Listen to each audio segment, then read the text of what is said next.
Peter is one of the most revered and respected of the apostles and leaders of the early church, but he was not always a good example of how to lead or behave.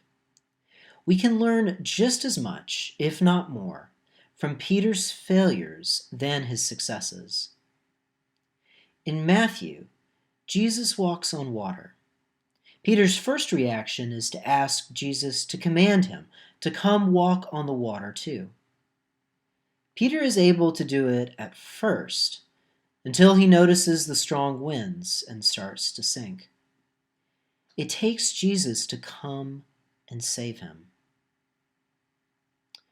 Both Mark and Matthew show Jesus telling his disciples that he is going to endure suffering and die before rising on the third day. Peter rebukes Jesus for saying such, to which Jesus responds, "Get behind me, Satan."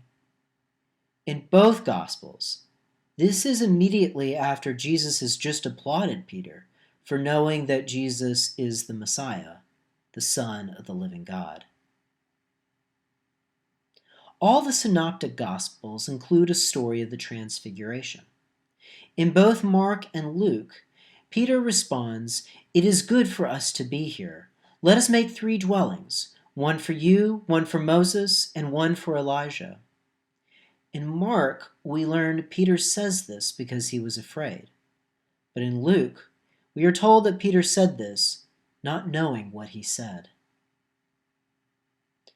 We should also not forget that Peter at the Last Supper claims he will follow Jesus even to death, to which Jesus tells him that before the cock crows, Peter will have denied him 3 times. In all these examples, Peter acts first without thinking. Doing so always ends disastrously for him.